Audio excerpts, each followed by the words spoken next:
प्रिय दर्शकों, आज आपके समक्ष काफ़ी समय बाद फिर वही एक नए टॉपिक के साथ में हम उपस्थित हुए। हालांकि ये टॉपिक हमारा पुराना है और इस पर हम आज से 1 वर्ष पहले तमाम वीडियो बना चुके हैं, लेकिन फिर भी कमेंट पर कुछ लोगों ने हमसे पूछा और इसके बारे में पुनः उन्होंने चाहा कि आप मुझे ये बताएं कि मंगल की स्थिति और मांगलिक दोष ये क्या होता है, और मंगल क्या इतना खराब ग्रह है, इतने खराब परिणाम देता है कि वर या कन्या में से किसी एक का निधन हो जाता है। मित्रों, मैं के मिश्रा ज्योतिष शोध सेवा संस्थान से आज आपके समक्ष पुनः ज्वलंत टॉपिक को लेकर के उपस्थित हुआ। जैसा कि हमारा थंबनेल है, थंबनेल में हमने लिखा है पुत्र और पुत्री के मांगलिक होने पर क्या करें, हमें विवाह करना चाहिए कि नहीं करना चाहिए, और ये वास्तव में मांगलिक है क्या। सबसे पहले मित्रों, हमारे 9 ग्रह हैं। 9 ग्रह में हर ग्रह का एक अलग नेचर है। तो आइए हर ग्रह के नेचर के बारे में कुछ थोड़ा बहुत जान लेते हैं, जानने का प्रयास करते हैं, और इसके बाद में फिर मांगलिक दोष पर हम आएंगे। तो कार्यक्रम प्रारंभ करने से पूर्व आपसे पुनः हमारा निवेदन है, हालांकि हर वीडियो में हम अपना निवेदन करते हैं और संभवतः जिसे आप लोग ध्यान नहीं देते या हमारा कार्यक्रम पसंद नहीं आता है, अगर पसंद नहीं आता है तो भी आप कमेंट बॉक्स पर आप लिख सकते हैं, अगर पसंद आता है तो कम से कम सब्सक्राइब तो आप लोग कर ही सकते हैं। तो 9 ग्रहों में से किस ग्रह का क्या नेचर है और मंगल को ही क्यों टारगेट किया जाता है, इस आज बहुत सी सारी बातों पर हम चर्चा करेंगे।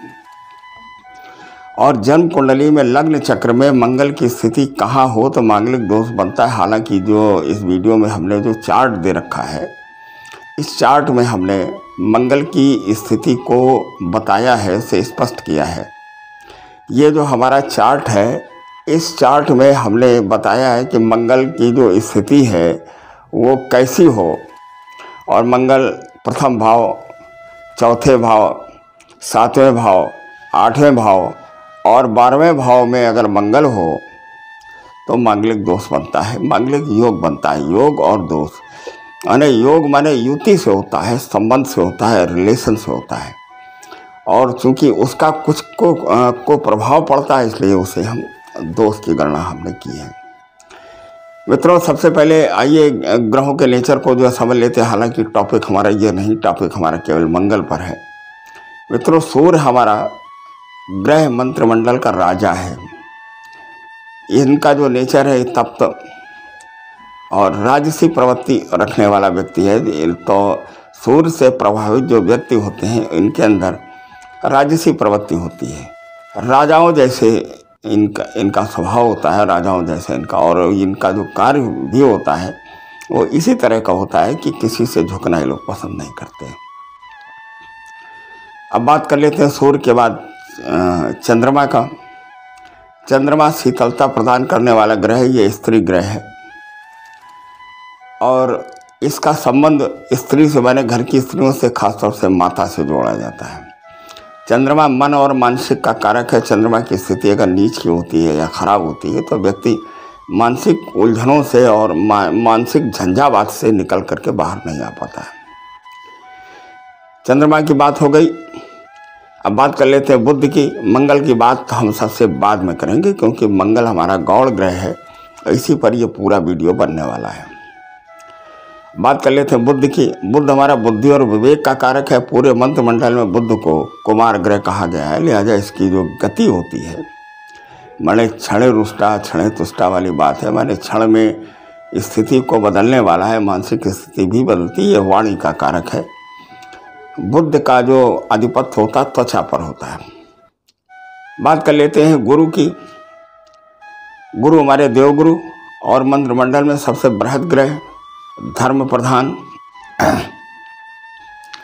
जिनका गुरु अच्छा होता है उनकी त्वचा का रंग बढ़िया होता है, शरीर डिलडौल अच्छा होता है, और वो लोग मिथ्या बोलना कम पसंद करते हैं। धर्म की स्थिति उनके अंदर बहुत अच्छी होती है, धार्मिक प्रवृत्ति के लोग होते हैं, और आस्तिक प्रवृत्ति के होते हैं, नास्तिकता उनके अंदर नहीं होती है। अब बात कर लेते हैं शुक्र की। शुक्र ग्रह ये भी स्त्री ग्रह है। शुक्र ग्रह का संबंध खास तौर से, हालांकि चंद्रमा भी स्त्री ग्रह है, लेकिन उसका संबंध माता से जोड़ा जाता है, शुक्र का संबंध पत्नी से जोड़ा जाता है। बात कर लेते हैं शनि की। शनि जो हमारे दंडाधिकारी हैं, और शनि को कहीं कहीं क्रूर ग्रह भी कहा गया है। क्रूरता से इन द सेंस हमारा मतलब ये है कि जब आप ऊट पटांग का काम करोगे तो न्याय देने वाले दंडाधिकारी हैं आपके शनि, इसलिए इन्हें क्रूर ग्रह भी कहा जाता है। राहु और केतु, राहु जो ये वायु कारक ग्रह हैं, ये जिस राशि में बैठते हैं उसका फल देते हैं, जिस ग्रह के साथ में होते हैं उसका फल देते हैं। भले वो ग्रह अच्छा फल दे रहा हो तो अच्छा देंगे, खराब दे रहा हो तो खराब देंगे। ये राहु और केतु का कारण है, मतलब इनका नेचर है। केतु मंगल की प्रवृत्ति रखने वाले ग्रह हैं और राहु शनि की प्रवृत्ति रखने वाले ग्रह हैं। कुजवत केतु, कुज माने मंगल और शनिवत राहु।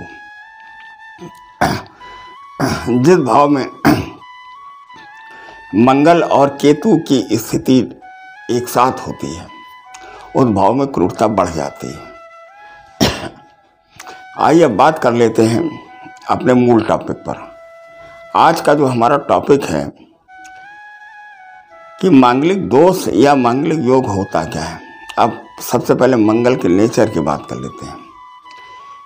मंगल पुरुषार्थ का कारक है और समाज में जो हमारे सशस्त्र व्यक्ति हैं या जो युवा हैं उनका संबंध मंगल से जोड़ा जाता है। मंगल साहस और पराक्रम का कारक है, मंगल तेजी का कारक है। और ख़ास तौर से विवाह में मांगलिक दोष में ये जो तेजी है ना, तेजी माने तीव्रता, यही घातक होती है। मंगल छोटी मोटी दुर्घटनाएं भी करा देता है, बशर्ते मंगल की पोजीशन कहाँ है ये कुंडली में विचारणीय विषय है। अब मांगलिक दोष और मांगलिक योग की बात कर लेते हैं। हमने अपने इस लग्न चक्र में बताया है कि मंगल अगर लग्न में और चौथे भाव में, 1, 4, 7वें भाव में, 8वें भाव में और अगर 12वें भाव में मंगल है तो मांगलिक योग बनता है, जिसे मांगलिक दोष भी कहा जाता है। अब प्रश्न ये है कि क्या मांगलिक दोष होने पर पुत्र पुत्री का विवाह गैर मांगलिक से करना चाहिए? है, बिल्कुल कर सकते हैं। मंगल कोई इतना बड़ा हवा नहीं है कि साहब मंगल अगर है तो वर और कन्या, ये भ्रांति आचार्यों ने फैला रखी है। केवल इसलिए मंगल की शांति और कर्मकांड के लालच में उन्होंने में जनमानस में इस तरीके की भ्रांति फैला दी है। साहब लड़का मंगली है और लड़की मांगलिक है तो दोनों के जीवन पर गलत प्रभाव पड़ेगा। अब ये प्रभाव कैसे पड़ेगा, हम एक एक भाव की चर्चा करते हैं। जैसा कि इस मतलब चक्र में आप देख रहे हैं हमारे, अगर लग्न में मंगल है माने 1 नंबर में, ये जो लग्न हमने जो चक्र बनाया है, चक्र में जहाँ 1 नंबर लिखा है, अगर इसमें मंगल है आपका, तो आप ये जो समझ लीजिए कि लग्न में मंगल है। मंगल की 3 दृष्टियाँ हैं। मंगल की दृष्टि थोड़ा सा अलग होती है, बाकी सारे ग्रहों की दृष्टि 7वीं होती है। मंगल की 3 दृष्टियाँ हैं। एक तो जिस स्थान में मंगल होता है वहाँ प्रभाव डालता है, उसकी चौथी दृष्टि माने अगर लग्न में मंगल है तो उसका प्रभाव पड़ेगा चौथे स्थान में। देखिएगा आप लोग इसमें हमारे चक्र में चौथे स्थान में, और मंगल का प्रभाव पड़ेगा 7वें स्थान में, जो पति या पत्नी का स्थान है। कन्या के लिए उसके पति का स्थान है और पुरुष के लिए उसकी पत्नी का स्थान है। और वहाँ से 8वां माने उनकी 3 दृष्टि है, कौन? चौथी, 7वीं और 8वीं, और वो स्थान जहाँ मंगल की पोजीशन है। तो मंगल एक्चुअली में तेजी का कारक है। अगर लग्न में मंगल है तो उस व्यक्ति के अंदर तीव्रता होगी, उसके अंदर तेजी होगी। तो जब उसके अंदर तेजी होगी तो गृहस्थ जीवन कैसे चलेगा, उसका सीधा सीधा प्रभाव पत्नी पर पड़ रहा है, पत्नी के स्थान पर पड़ रहा है। अगर पुरुष व्यक्ति है तो उस तेजी का प्रभाव पत्नी के स्थान पर भी पड़ेगा तो क्या होगा? आपस में तकरार की स्थिति पैदा होगी। अगर अन्य ग्रहों की दृष्टियां उस पर अनुकूल नहीं है तो तलाक भी हो सकता है। और अगर अनुकूल राशि में मंगल लग्न में 1 नंबर में नहीं है तो थायराइड जैसी समस्या, क्रोध और खून की कमी या खून से संबंधित रक्त से संबंधित बीमारियां भी हो सकती हैं। ये प्रभाव पड़ता है लग्न में अगर मंगल है 1 नंबर में। अब हमने लिखा है चौथे स्थान में मंगल। देखिए जरा सा, चौथे स्थान में अगर मंगल है आपका तो चौथा स्थान भूमि, भवन और वाहन का स्थान है। तो इस स्थान में मंगल की स्थिति जमीन के लिए फायदेमंद है, लेकिन माता के स्वास्थ्य के लिए नुकसानदायक है, क्योंकि ये स्थान प्रॉपर्टी मतलब एक प्रॉपर रूप से माता का स्थान है। यहाँ से उसकी दृष्टि पड़ेगी, चौथी दृष्टि 4, 5, 6, 7 माने 7वें स्थान पर पड़ेगी। पति के लिए पत्नी का स्थान और पत्नी के लिए पति का स्थान, इस पर मंगल की दृष्टि चौथे स्थान पर पड़ेगी। तो वही रिजल्ट मिलेगा जो लग्न में मंगल के होने से मिलता है। अब बात कर लेते हैं 7वें स्थान में मंगल। 7वां स्थान वास्तव में वैवाहिक स्थान है। पत्नी के लिए उसके पति का स्थान और पुरुष के लिए उसकी पत्नी का स्थान है। इस स्थान में मंगल बैठ करके, मंगल मौर्सी से सेपरेटर, मंगल क्रूरता, एक क्रूर ग्रह है।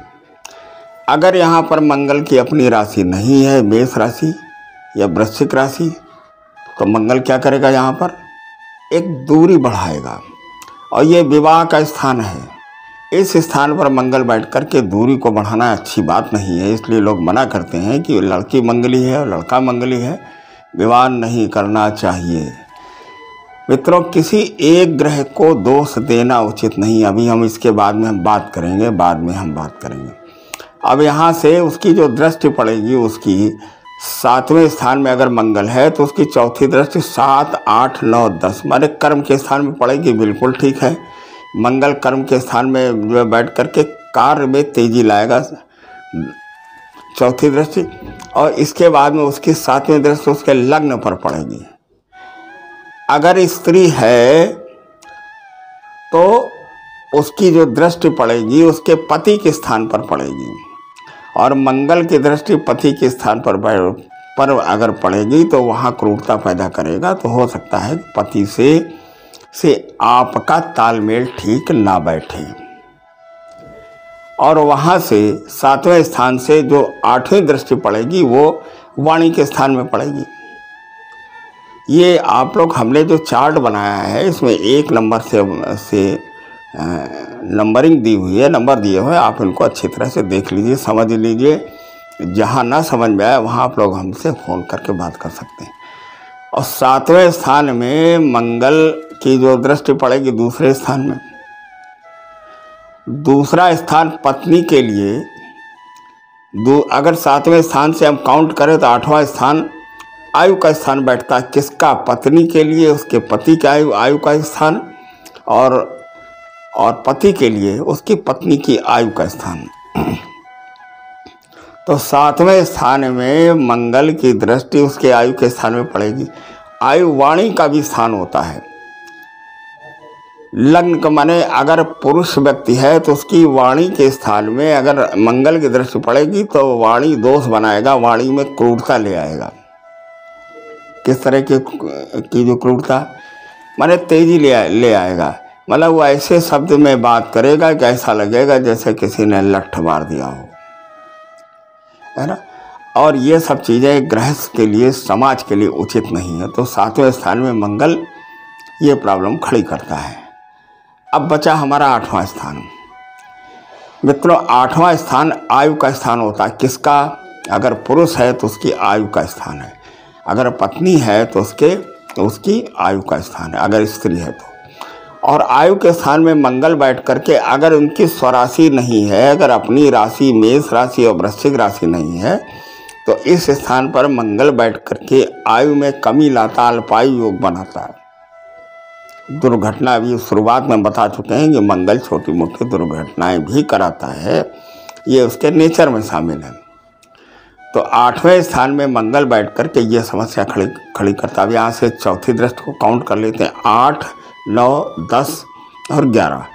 यहाँ से 11वें स्थान पर 8वें स्थान में बैठे हुए मंगल की दृष्टि 11वें स्थान पर पड़ेगी। ये तो खैर लाभ का स्थान है, लाभ का स्थान, ये अच्छी बात है।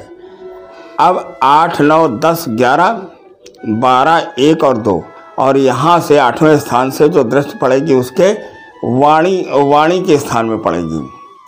वाणी का जो स्थान है वही धन का स्थान होता है, तो वहाँ भी क्रूरता की स्थिति पैदा होगी, वहाँ भी क्रूरता आएगी। तो 8वें स्थान में मंगल आयु को क्षीण करता है और यहाँ से मंगल नुकसान करता है धन को और वाणी को, वाणी से नुकसान करता है। अब एक स्थान बचा हमारा है, 12वां स्थान। 12वां स्थान जो हमारा होता है ये व्यय का स्थान है। अगर पुरुष के लिए स्त्री की 12वें स्थान में अगर मंगल है तो स्त्री अगर व्यय वाली मिल गई, खर्च वाली मिल गई तो बड़ी समस्या खड़ी हो जाएगी, सारा बजट चौपट रहेगा। और पत्नी के लिए अगर पुरुष खर्च वाला है तो घर गृहस्थी फिर भी बर्बाद रहेगी, खर्चे नहीं पूरे होंगे। और ये बाईं आंख का कारक है, मंगल यहाँ से बैठ करके बाईं आंख को भी नुकसान करता है। अब यहाँ से दृष्टियाँ हम जो देख लेते हैं, 12, 1, 2 और 3, यहाँ से दृष्टि पड़ेगी तीसरे स्थान पर जो पराक्रम का स्थान है, जो मंगल का ही स्थान है। तो यहाँ तो लाभ मिलेगा, 12वें स्थान में मंगल बैठ करके वर्क एफिशिएंसी, कार्य करने की जो क्षमता है इसमें तेजी ले आएगा। अब यहाँ से जो 7वीं दृष्टि 12, 1, 2, 3, 4, 5 और 6, यहाँ से जो 7वीं दृष्टि पड़ेगी वो 6वें स्थान में पड़ेगी, रोग और ऋण के स्थान में। तो पहली चीज़ तो शत्रुओं का दमन होगा, फायदेमंद है बहुत, लेकिन रोग भी बढ़ेंगे, रोग भी बढ़ेंगे। तो ये ऐसा एंटीबायोटिक है 12वें स्थान में मंगल बैठ करके कि फ़ायदा भी करेगा, नुकसान भी करेगा। और सबसे बड़ा नुकसान ये करेगा कि 12वें स्थान में मंगल जो बैठ करके उसकी 8वीं दृष्टि 7वें स्थान पर पड़ेगी।